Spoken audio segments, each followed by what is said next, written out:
Salam sehat, salam sejahtera untuk kita semua. Selamat datang kami ucapkan kepada Direksi Perusahaan Tercatat dan para undangan Public Expos Live 2024. Public Expos Live 2024 diselenggarakan pada tanggal 26 sampai 30 Agustus 2024 yang akan diikuti oleh 44 perusahaan tercatat. Public Expos Live 2024 kami sediakan sebagai sarana komunikasi antara direksi perusahaan tercatat dengan para investor. Melalui Public Expos Live ini, perusahaan tercatat akan memaparkan performa terkini perusahaan beserta rencana pengembangan pada masa mendatang. Silakan menggunakan kesempatan ini untuk berinteraksi, sehingga Ibu dan Bapak akan mendapatkan informasi dan pemahaman yang komprehensif langsung dari sumbernya sebelum mengambil keputusan investasi. Mari kita mengambil keputusan investasi secara bertanggung jawab atau responsible investment decision dengan selalu mempertimbangkan informasi yang secara komprehensif dan bersumber dari trusted person.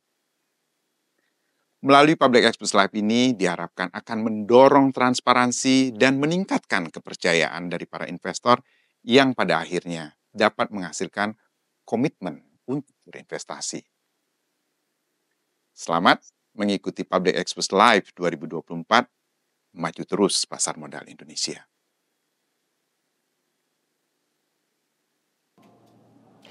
Baik, selamat pagi. Assalamualaikum warahmatullahi wabarakatuh. Salam sejahtera untuk kita semua. Kami ucapkan terima kasih atas kehadiran Bapak dan juga Ibu dalam acara Public Expos Live 2024 dalam rangka 47 tahun diaktifkannya kembali pasar modal Indonesia. Saya Wiki Adrian dari IDX Channel selaku host yang akan memandu acara ini, dan pada sesi Public Expos Live kali ini akan diisi oleh PT Nippon Indosari Korpindo Tbk atau yang dikenal dengan kode perdagangan ROTI. Bapak dan Ibu, PT Nippon Indosari Korpindo Tbk telah tercatat di Bursa Efek Indonesia sejak 28 Juni 2010 dan PT Nippon Indosari Korpindo Tbk bergerak di bidang industri makanan dan minuman dengan sektor barang konsumen primer dengan subsektor makanan dan minuman dan masuk ke dalam industri makanan olahan. Dan perlu kami ingatkan Bapak dan juga Ibu bahwa peserta Public Expos Live 2024 dilarang untuk merekam dan menyebarluaskan sesi Public Expos ini tanpa izin resmi dari Bursa Efek Indonesia. Dan selanjutnya hadirin yang kami hormati, saat ini telah hadir di hadapan Bapak dan juga Ibu, manajemen dari perseroan. Yang pertama saya akan sapa terlebih dahulu, selamat pagi Ibu Ida Apulia Simatupang, Direktur dari ROTI. Apa kabar Ibu Ida? Baik, selamat pagi, terima kasih. Terima kasih sudah hadir Ibu Ida, semoga sehat selalu. Berikutnya saya akan sapa Ibu Arlina Sofia, Direktur dari ROTI. Apa kabar Ibu Arlina? Kabar baik Pak, terima kasih. Baik, terima kasih sudah hadir, sehat selalu Ibu. Berikutnya saya juga akan sapa Bapak Adi Susilo, Head Investor and Public Relations dari ROTI. Apa kabar Pak Adi? Kabar baik Pak Wiki, selamat pagi Bapak Ibu.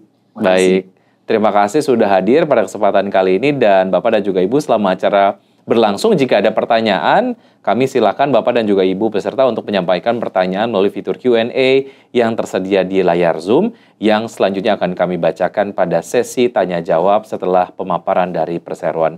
Dan langsung saja kita akan menyaksikan pemaparan dari perseroan. Kepada Bapak ataupun Ibu, kami silakan. Terima kasih Pak Wiki Adrian. Assalamualaikum, salam sejahtera, selamat pagi Bapak dan Ibu. Kami adalah PT Nippon Indosari Korpindo Tbk. Sebagaimana tadi Pak Wiki sampaikan, kita bergerak di industri roti, tapi kalau Bapak dan Ibu mungkin lebih mengenal kita dengan double soft, roti sobek, maupun roti kue dorayakinya mungkin ya. Kembali saya perkenalkan, hari ini kita ditemani oleh Ibu Ida Apulia dan Ibu Arlina sebagai perwakilan direksi, sedangkan saya Hadi, Head Investor Public Relations. Sebelum memulai paparan, kami bermaksud menghaturkan terima kasih kepada PT Bursa Efek Indonesia atas kesempatan dan fasilitas yang telah diberikan untuk kami kembali berpartisipasi dalam acara Public Expos Live 2024. Kami akan memaparkan kinerja perseroan semester 1 tahun 2024, kondisi terkini, tantangan yang dihadapi, hingga potensi pengembangan usaha, sustainable growth di kemudian hari. Langsung slide 2. Kami akan mengawali dengan sekilas perusahaan siapa ROTI. PT Nippon Indosari Korpindo Tbk berdiri tanggal 8 Maret tahun 1995. Kami adalah pelopor industri roti di Indonesia pada segmen produksi massal. Dengan capaian sales tahun 2023 kemarin 3,8 triliun rupiah dan laba bersih 333 miliar rupiah. Roti telah tumbuh dan berkembang selama 29 tahun tetap menjadi yang terbesar di Indonesia. Sedikit flashback, tahun 2010 kami berhasil mencatatkan saham dan diperdagangkan di Bursa Efek Indonesia dengan kode sahamnya tikernya ROTI. Kekuatan utama kami ada pada produk-produk unggulan yang memadukan kelezatan, kelembutan dengan harga terjangkau dan tersedia di mana-mana. Baik sayur roti dan sayur kue, semua produk kami diformulasikan secara khusus untuk cita rasa Nusantara. Dan untuk semakin memperkuat portfolio produk sayur roti, kami senantiasa mengembangkan industri roti dan kategori produk baru lainnya. Sesuai dengan moto tahun 2024 yang kami usung, Growing in Bread and Beyond. Selanjutnya, pembahasan cakupan distribusi yang luas, kapasitas produksi yang mumpuni, serta profil keuangan akan kami paparkan lebih komprehensif pada slide-slide berikutnya. Sebelum beralih ke slide 3, izinkan kami tampilkan posisi pemegang saham per 30 Juni 2024.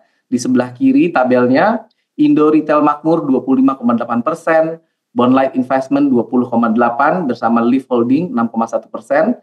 Kemudian Demeter Indonesia, KKR bergabung sejak tahun 2017, memegang kepemilikan 22,2%. Pasco Shikishima, partner Jepang sejak pendirian perusahaan, memiliki 8,5%, sedangkan pemegang saham publik 8,9%. Dan terakhir, komposisi saham treasury sebesar 7,8%. Selanjutnya slide ketiga, rekam jejak perusahaan from strength to strength.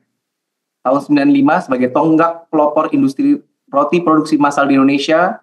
Kemudian tahun 97 roti tawar spesial diproduksi di pabrik Cikarang dan mulai dipasarkan. 2012 pertama kali tembus penjualan kami 1 triliun rupiah.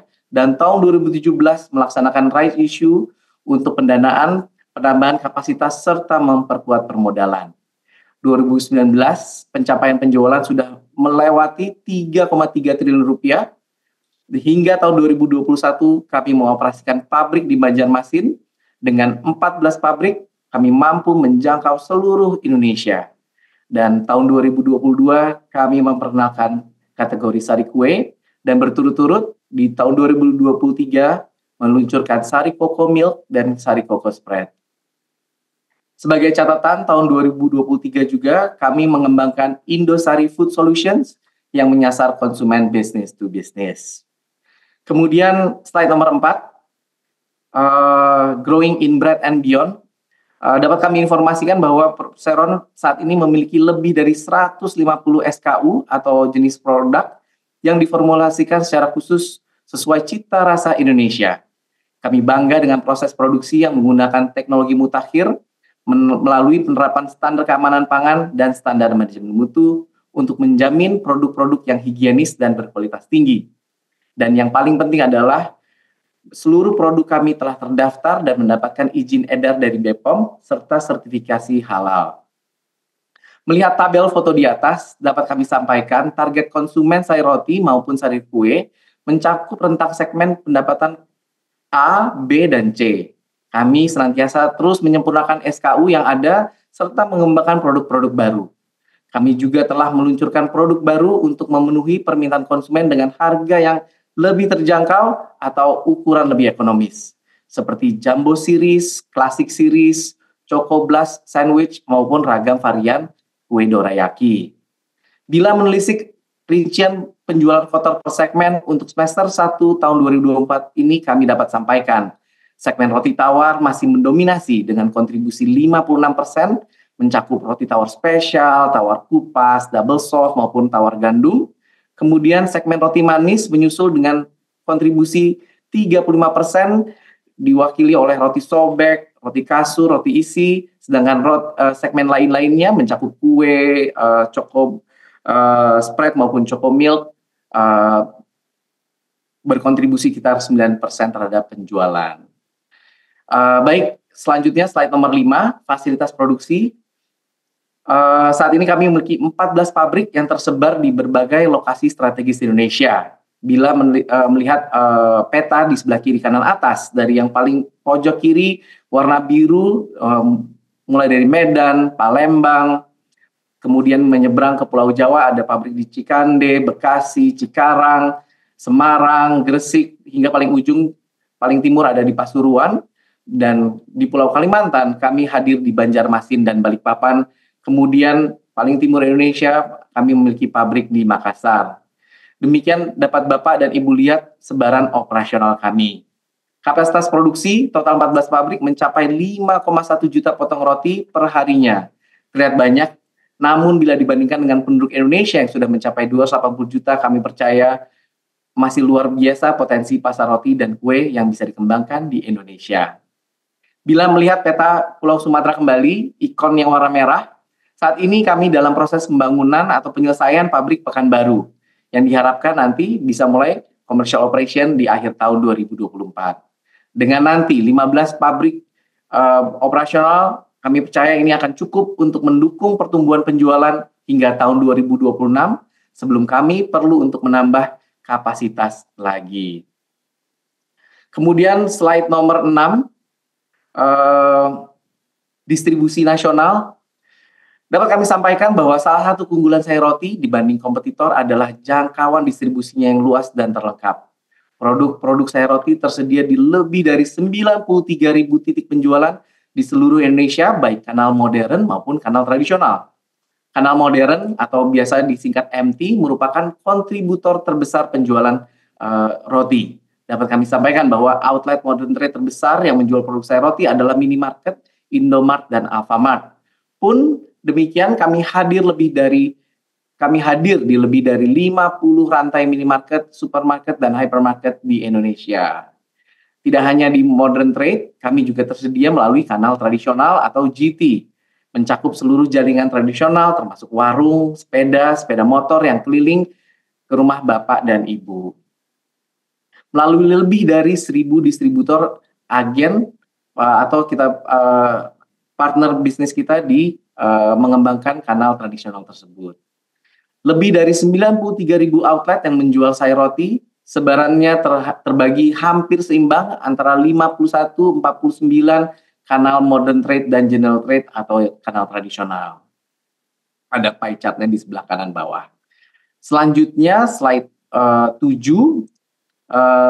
profil Dewan Komisaris dan Direksi Perseroan. Kami mulai dengan direksi yang sisi slide sebelah kanan. Perkenankan kami memperkenalkan Ibu Wendy Yap, nomor 3 dari kanan, sebagai pendiri Sari Roti sekaligus menjabat Presiden Direktur dan CEO perusahaan. Kemudian bersama kita pagi ini Ibu Ida Apulia dan Ibu Arlina Sofia. Ibu Ida, Direktur Keuangan, sebelum bergabung dengan Sari Roti, beliau pernah bekerja di berbagai institusi perbankan termasuk Commonwealth dan Bank Permata dan Unilever. Sedangkan Ibu Arlina Sofia menjabat sebagai Direktur HRD, mengawali kerja pada Indofood Group, kemudian sejak tahun 96 meniti karir di Sari Roti. Dan Bapak Arif Alfanto berpengalaman pada sektor consumer goods, bergabung dengan Sari Roti pada tahun 2016 sebagai SVP Sales, kemudian pada RPS tahun 2022 diangkat menjadi Direktur Operasional. Dan terakhir Direktur Kepatuhan kami di sebelah kanan Bapak Indrayana. Sedangkan Dewan Komisaris Perseroan di sebelah kiri slide dipimpin oleh Bapak Beni Setiawan dengan kemeja biru, dengan batik warna biru sebagai Presiden Komisaris, diapit Bapak Jaka Prasetya, Presiden Komisaris Perusahaan, dan Bapak Yusuf Arbianto yang merupakan Komisaris Independen. Slide nomor 8, akhirnya kita tiba pada ringkasan rangkuman kinerja perusahaan semester 1 tahun 2024. Di sebelah kiri atas, penjualan bersih meningkat 5,5%, mencapai 1,9 triliun rupiah, naik dari 1,8 triliun tahun semester 1 tahun 2023, dan lompatan yang luar biasa bila melihat dibandingkan dengan first half 2019 yang hanya 1,587 triliun rupiah. Di sisi bawahnya ada EBITDA, kami tampilkan bagaimana pertumbuhannya, trennya dari first half 2019 hanya 191 miliar, pada first half 2024 ini kita sudah mencapai 313 miliar rupiah atau meningkat 13,3% dibanding periode yang sama tahun lalu. Sedangkan laba bruto trennya dari 866 miliar rupiah pada paruh pertama 2019, pada tahun ini kita membukukan 1.039 miliar rupiah, meningkat 8,4% dibanding tahun lalu 958 miliar, dan laba bersih meningkat 21,8% mencapai 145 miliar rupiah dibandingkan 119 miliar rupiah periode yang sama tahun lalu. Rinciannya kita tampilkan di slide nomor 9. Laba ruginya dapat diperhatikan pada kolom warna biru muda first half 2024, penjualan 1,9 triliun rupiah merefleksikan pertumbuhan 5,5% year on year, dan karena kami belum menaikkan harga jual, jadi bisa dibilang ini sepenuhnya efek volume yang bertambah. Sumbernya dari permintaan produk roti dan kue yang semakin kuat, khususnya di luar Pulau Jawa, dan tentu saja karena peningkatan belanja konsumen yang sekarang pasca pandemi preferensinya kembali berbelanja di outlet, minimarket, dan supermarket. Laba bersih 144,6 miliar rupiah atau mengembang 21,8% year on year. Kami berhasil mempertahankan margin laba kotor pada 54% dibandingkan periode yang sama tahun lalu hanya 52,5%. Dan kembali saya sampaikan, bukan karena kenaikan harga, namun hasil dari peningkatan produktivitas pabrik serta harga bahan baku yang relatif stabil pada paruh pertama tahun ini. Keberhasilan kami meningkatkan margin terus dipertahankan, terlihat dari EBITDA yang naik 13,3% menjadi 313 miliar, atau EBITDA marginnya meningkat 1,1% dari 15,2% first half 2023 menjadi 16,3% untuk paruh pertama tahun 2024. Nah, walaupun return rate dikelola pada kisaran 15,3% untuk mendukung sebaran distribusi yang lebih luas di luar Jawa dan relaunching produk-produk baru pada saat Idul Fitri dan libur sekolah yang lalu. Kemudian bagaimana paruh kedua 2024, kami mengantisipasi permintaan produk roti dan kue akan terus meningkat dimulai sejak Juli sampai towards year end, saat masyarakat Indonesia sudah kembali setelah libur panjang, anak-anak kembali ke sekolah, dan orang dewasa beraktivitas kerja. Lebih detailnya, kami ajak Bapak Ibu ke slide nomor 10. Bagaimana region Barat dan Timur sebagai pendorong pertumbuhan. Kami mengajak Bapak Ibu untuk mencermati lebih dalam nih sumber peningkatan penjualan. Dapat dilihat di tabel yang sebelah kiri bahwa region Barat dan Timur penjualannya semester 1 2024 mencapai 909 miliar rupiah atau meningkat 12,2%.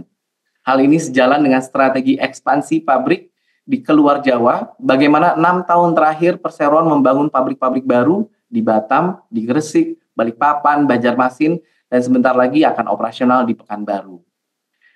Tidak hanya pertumbuhan sales di pabrik baru, karena lokasi pabrik baru juga strategis, maka perseroan juga mampu untuk mempertahankan rasio beban transportasi dan distribusi pada kisaran 9,3%.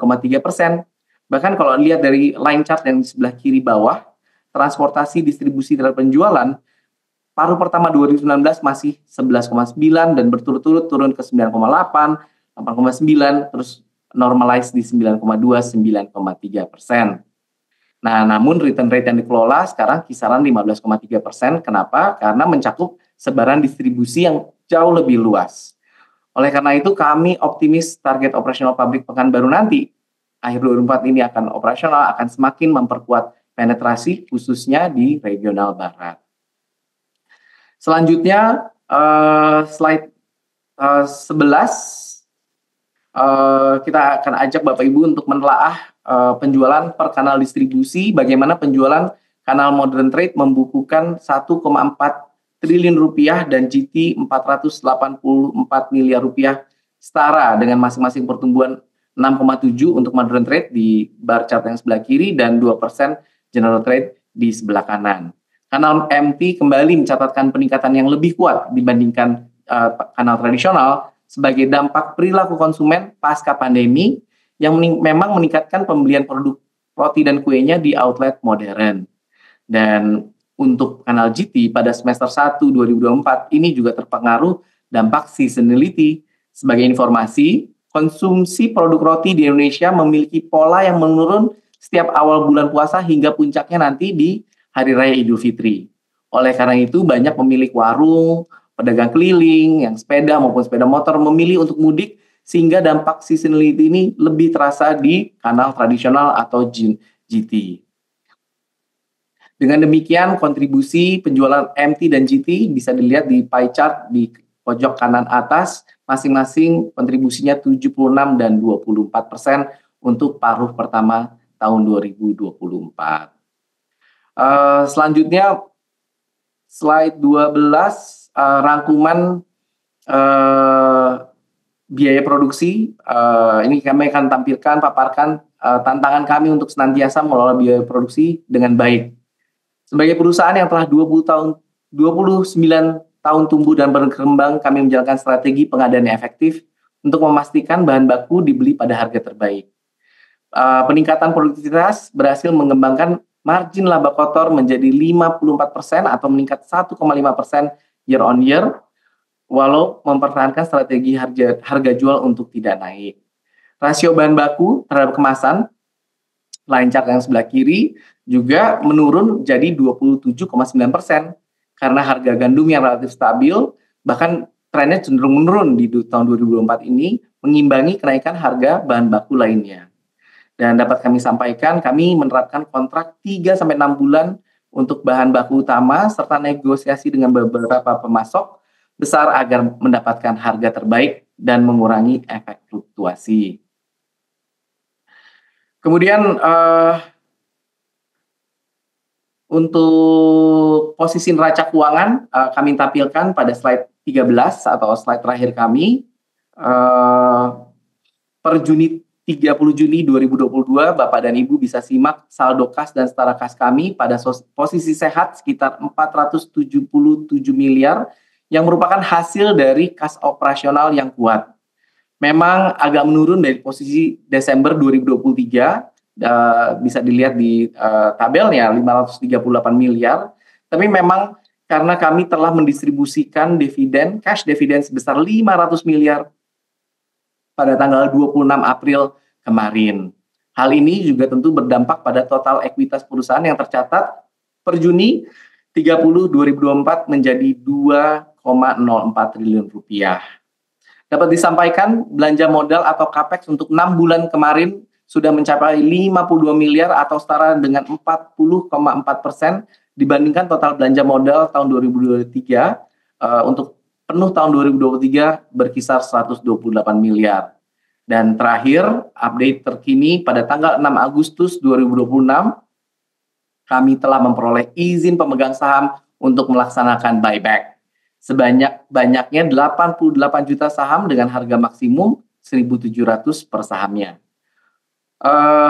Total kebutuhan estimasinya sekitar dana sekitar 150 miliar yang sudah tercukupi dari kas neto hasil dari operasi yang dapat dilihat di bullet point 2 sudah mencapai 214 miliar untuk semester 1 tahun 2024. Baik, demikian paparan kami. Sekarang kami kembalikan kepada moderator untuk sesi tanya jawab, Bapak Wiki.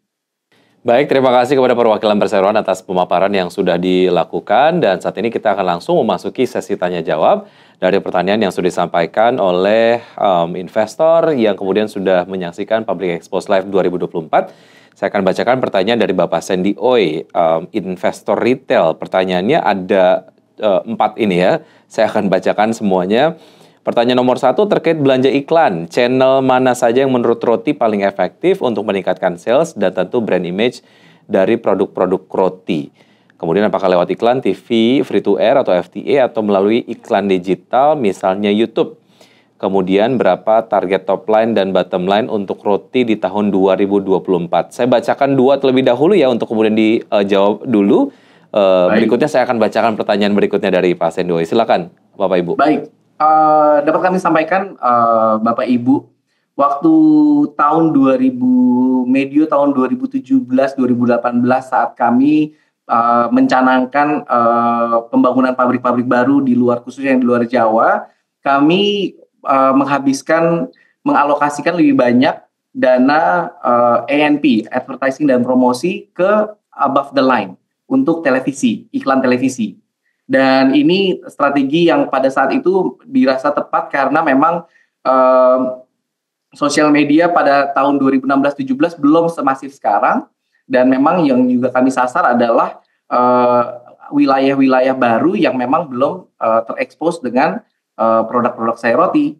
Dan pada saat itu, tapi karena bisa disampaikan kalau iklan lewat TV ini relatif lebih mahal, lebih costly dibanding lewat media sosial, maka rasio belanja iklan kita terhadap sales itu puncaknya sempat sampai 9,5%.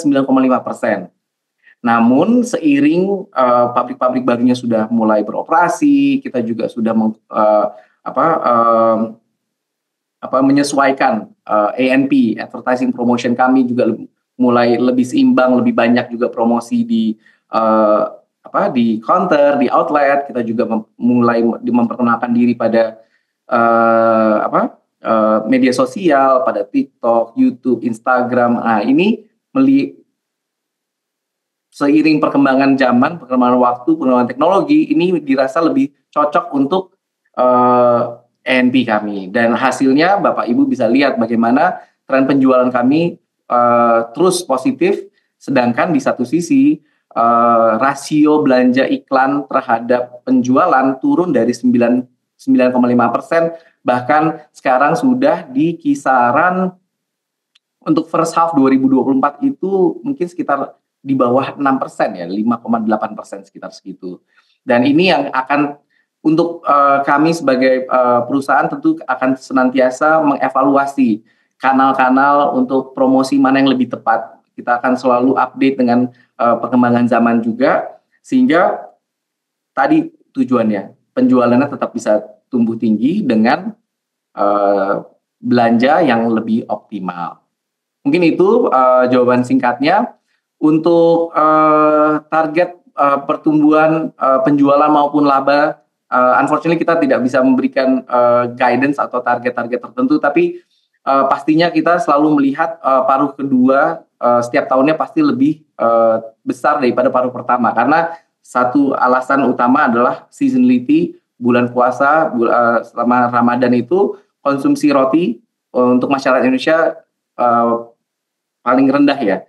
Dan ini pasti kita akan kejar di second half of the year, di mana kita mengantisipasi konsumsinya akan lebih tinggi lagi, terutama di awal-awal second half 2024 ini dengan hype back to school dan orang kembali dari liburan kembali beraktivitas kerja.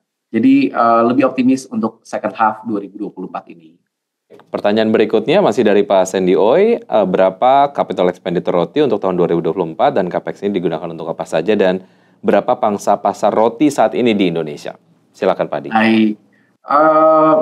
Untuk capital expenditure dapat disampaikan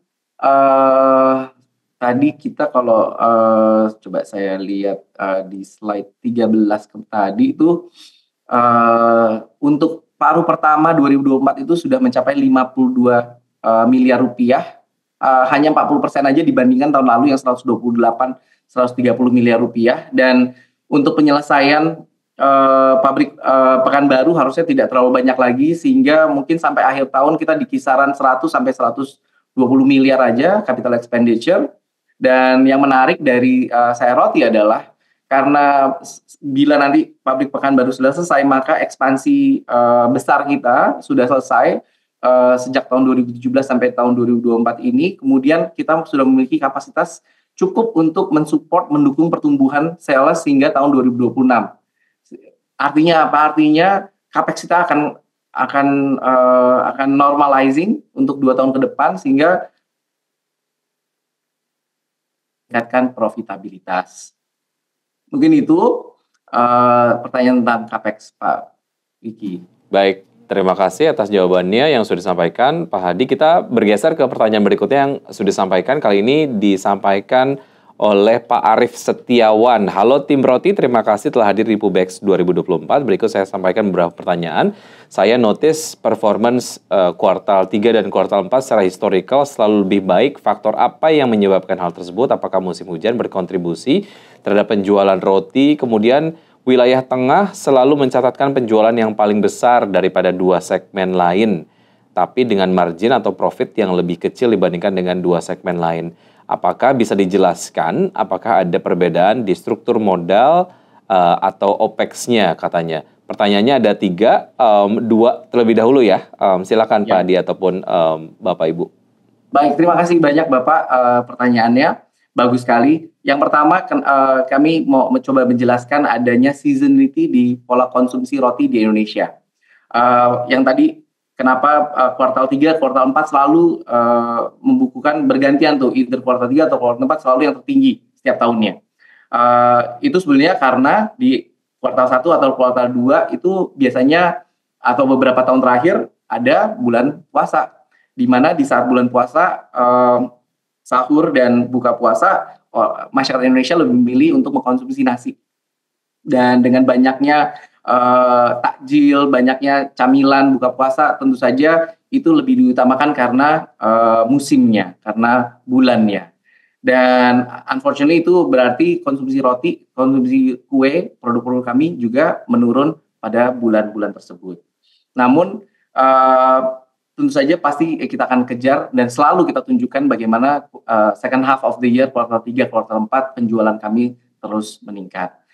Salah satu penyebabnya juga libur sekolah, karena libur sekolah konsumen sayur roti salah satu yang terbesar adalah anak sekolah, dan di saat libur sekolah dengan segala aktivitas liburannya, mungkin mereka traveling atau kemana, sehingga konsumsi rotinya juga menyesuaikan. Namun demikian kita juga sudah mengantisipasi kalau libur sekolah kita bisa mengantisipasi yang tadinya kalau hari-hari sekolah lebih banyak menjual roti tawar, maka musim liburan kita lebih mengedepankan roti sobek, sobek duo atau varian cakes yang lebih cocok untuk orang traveling, untuk orang liburan, untuk dibawa bersama keluarga.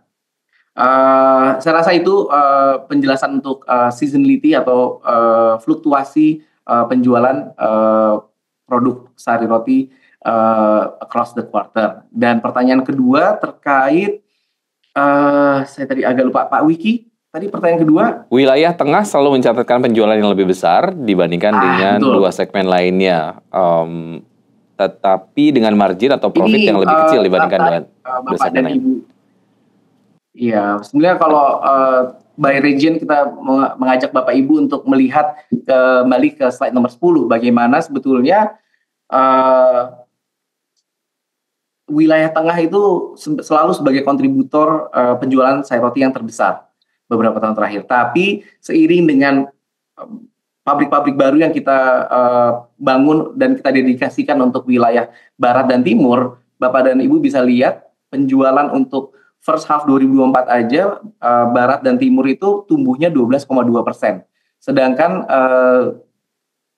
bagian sentral atau Pulau Jawa tumbuhnya sedikit sekali.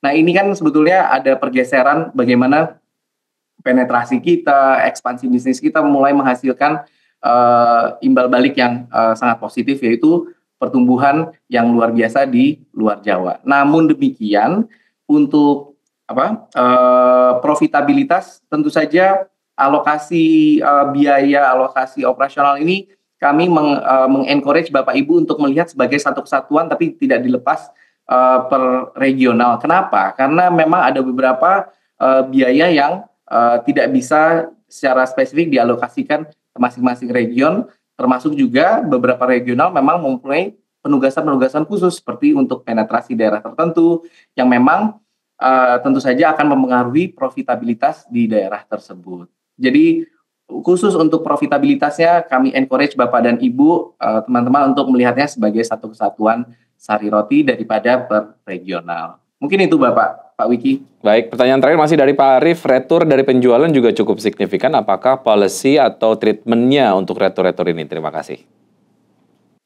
Baik, nah retur ini mungkin kami sedikit jabarkan juga untuk Bapak dan Ibu sekalian mungkin yang belum familiar dengan industri roti ya, bahwa retur itu adalah produk yang tidak terjual. Dan produk yang tidak terjual ini untuk industri yang short shelf life atau produknya dengan rentang expiry dates yang sangat kecil itu akan selalu ada. Dan dalam industri kita atau histori sayur roti itu range-nya antara dari 10 sampai 15, kadang-kadang 17%. Dan normalnya kisaran antara 13 sampai 15%. Kalau waktu pandemi 2-3 tahun lalu kita bisa 10%, itu karena memang pada saat itu pertumbuhan usaha kita, pertumbuhan sales kita juga relatif lebih kecil ya. Tapi kalau kita mau tumbuh lebih besar lagi ya kita harus mengambil resiko. Salah satunya adalah menaruh roti lebih banyak di rak. Tentu saja kalau kita naruh roti lebih banyak di rak, ada resiko roti itu tidak terambil. Tapi kalau roti itu diambil tentu pertumbuhan kita lebih tinggi. Dan bila perusahaan atau perseroan menginginkan returnya 0, itu juga memungkinkan. Caranya gimana? Caranya dengan hanya taruh roti-roti yang laku di bulan lalu, taruh di hari ini. Sehingga kita tahu persis roti-roti bulan lalu yang laku hanya itu dan bulan ini hanya itu aja, dan itu semua akan habis. Tapi resikonya tidak ada pertumbuhan. Gitu. Kalau kita tahu, minggu lalu deh laku 10, kita taruh exactly 10 produk yang sama, pasti akan laku itu terus. Tapi minggu ini kita taruh 2. Kenapa? Karena kita melihat ada potensi pertumbuhan 10%. Jadi lakunya 11 dan 1 nggak laku, nah itulah jadi retur. Seperti itu. Jadi strategi kita sekarang adalah bagaimana kita mengelola, menyeimbangkan antara resiko retur ini, biaya ini kan sebenarnya biaya. Bagaimana kita seimbangkan juga dengan biaya A&P, advertising promotion. Nah, kalau Bapak Ibu lihat di slide nomor 9 gitu, bahwa biaya promosi, iklan dan promosi turun dari 123 miliar 2022, 2023-nya 113, 2024 jadi 110 miliar, ini kan ada tren penurunan. Selain jadi yang tadi kita sampaikan bahwa sekarang kita lebih selektif, lebih efektif dalam menentukan kanal-kanal untuk promosi, untuk iklan dan promosi. Tapi di satu sisi itu juga memberikan kita kesempatan untuk menaruh resiko yang lebih tinggi, promosi lewat produk di rak, sehingga retur penjualan kita juga meningkat. Tapi yang paling utama adalah bagaimana kita tetap mempertahankan margin laba bersih yang tetap 7,5% dibanding tahun lalu 6,5%, bahkan naik 1%. Ini yang strategi yang kita terapkan. Bagaimana kita tetap dapat presence di rak, gimana produk-produk kita tampilkan, terutama produk-produk baru, Dorayaki strawberry, putu pandan, terus juga roti-roti klasik, jumbo ini terus ada di rak untuk menarik pembeli, dan bagaimana kita juga tetap beriklan di media sosial yang lebih efektif dalam iklan dan promosi. Baik. Tapi tujuan utamanya terakhir ya tadi, EBITDA-nya sama laba bersihnya harus terjaga.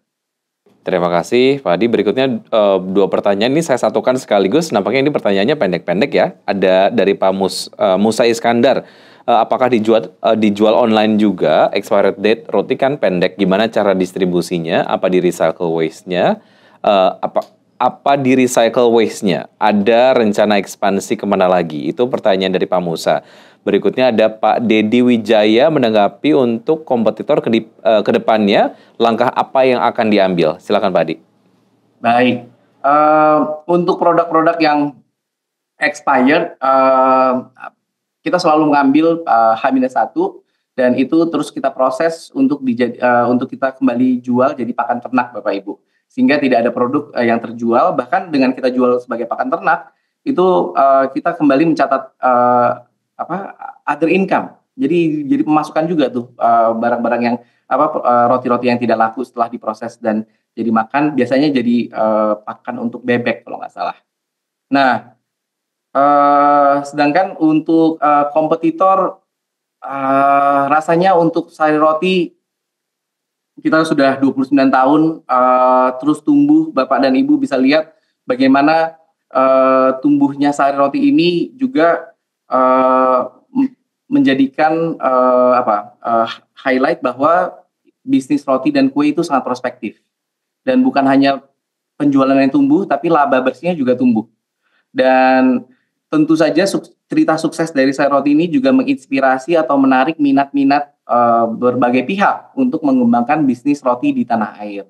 Oleh sebab itu, kami melihat kompetisi itu sebagai salah satu katalis sebuah industri yang sehat. Jadi kami senang juga ya kalau ada kompetitor. Jadi bukan hanya kita yang mengembangkan industri makanan minuman di Indonesia. Mungkin itu Pak Wiki. Baik, terima kasih. Dengan demikian, pertanyaan yang tadi sudah disampaikan menjadi pertanyaan yang terakhir. Terima kasih kepada Bapak dan juga Ibu manajemen. Dan demikianlah sesi tanya jawab Public Expose kali ini. Oleh karena keterbatasan waktu, kami mohon maaf atas pertanyaan Bapak dan juga Ibu yang belum terjawab. Apabila terdapat pertanyaan lebih lanjut, Bapak dan juga Ibu dapat menghubungi Investor Relation atau unit terkait dari PT Nippon Indosari Korpindo Tbk melalui portal komunikasi yang dimiliki oleh Perseroan. Dan sebelum kami tutup, kami silakan kepada perwakilan perusahaan untuk memberikan closing statement kepada Bapak atau Ibu, kami silakan. Baik, terima kasih Pak Wiki. Sebagai penutup, kami melihat industri roti khususnya segmen produksi massal masih terus berkembang. Didorong oleh laju urbanisasi masyarakat Indonesia, peningkatan tingkat pendidikan, serta kelas menengah atas yang terus tumbuh di jangka panjangnya.